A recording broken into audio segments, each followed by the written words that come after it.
Fandoms Anonymous. Hey guys, this is Fandoms Anonymous. Follow us on Facebook, YouTube, Twitter, and Instagram. We're back to wrap up the last two episodes of Lemony Snicket's A Series of Unfortunate Events. I have really enjoyed this series. I really have, and it has me interested in wanting to read the books, and I've even found a way to read all of the books that coincide of what happens after this season one ends. There has been a lot of twists and turns in this, and a lot of disappointments. I mean, this thing took me for a loop. It took me for a loop. But let's go ahead and get into episode 7 and 8, and then we'll recap. So this is Mr. Poe, and the guy standing in front of him is actually the writer of the Lemony Snicket, A Series of Unfortunate Events books, doing a little cameo in the film. Mr. Poe is upset because the Baudelaires hopped into the back of the truck headed towards Lucky Smells, and he doesn't know where they went. So they arrive at Lucky Smells' factory, and in the city of Paltryville, and it does not look like the picture that they once saw. The town has been burned down. It looks like it has just going to ruins, and the children are trying to figure out what happened, what took place. The only thing that's still going is the wood mill. So the children, they enter, and it says if you enter through here, you have to work here, and then they're put to work. Children working in a wood mill, sawing wood and around dangerous saws. So they meet Sir and his partner, Charles, and Sir tells them, finds out what their last name is, and there's this thing going around saying that their parents are the reason that the town burned down. Their parents are the ones that burned the town down. So their goal now is to try to figure out what happened, but then they're divided.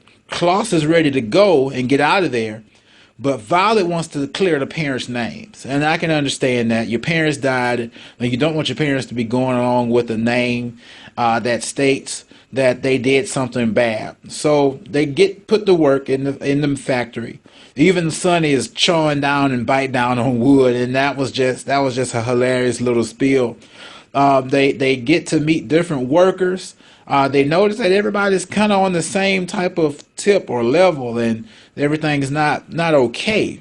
But they do meet one guy named Phil who's optimistic. I mean, if you look the definition of optimistic up, you will see this man's picture. He's just optimistic about everything.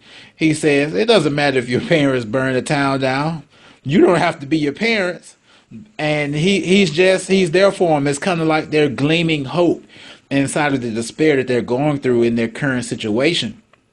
So they try to dig around and find different things on what's really going on with the parents. Violet ends up sneaking off to the library and finds books where there's actually a page talking about what actually happened.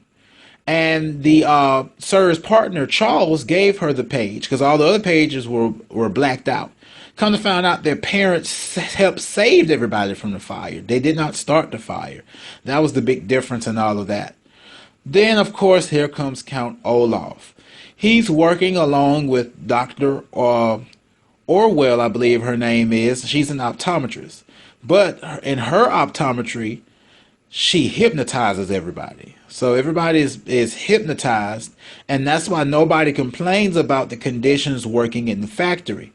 Come to find out, in his disguise as Shirley, the optometrist receptionist, that this is his old boo thing. This is Count Olaf's, former flame, love interest. They both are into doing evil things together, and he works with her and says, let's continue to destroy the Baudelaires, let's get their fortune. So she's all for it.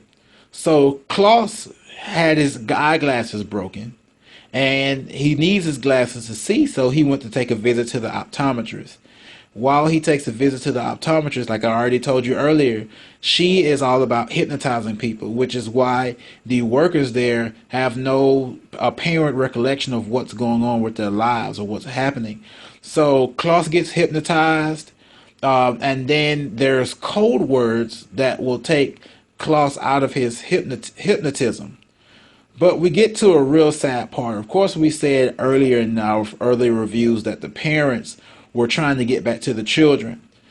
The kids had some visitors at the sawmill, and there was a door that matches the door that we're looking at now that the parents are standing in front of.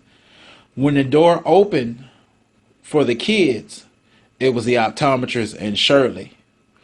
When these two people, Will Arnett and Kobe Smothers, playing father and mother, opened the door, they were opening the door to their children. So these are not the Baudelaire's parents. That really hurt me. It crushed me to open the door to this thinking, and then thinking that we were going to open the door to the parents and they were going to be reunited and something was going to happen better. It hurt. I really felt some type of way. In the end, they get away from Count Olaf, and then they're sent to this academy or this boarding school, hoping that maybe things might get a little bit better. But now you have children who are now orphaned because somebody burned down the house that father and mother walked into. So now you have Klaus, Sonny, and Violet going to this new boarding school. And then you also have these other kids who are also now orphans, whose parents apparently belong to the same organization. They're in the school as well. So what I believe is going to happen is that they're going to somehow team together. They're going to somehow come together and recognize each other and learn something from each other about their parents as a collective. But as we see when we're looking at the spyglass or the periscope, if you remember, Klaus's part burned off. It crushed down in the rubble. But these children have the other piece.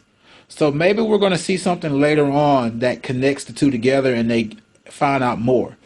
We also see a picture at this school in the trophy case of Lemony Snicket and Count Olaf. Now, this is something else that entices my mind as to what is this? What does this mean? Where they're going to go with this. Now, I am going to read these books, so I'm going to know a lot about what's going to happen going further, and I'll more than likely be finished with these books way before they enact the season 2.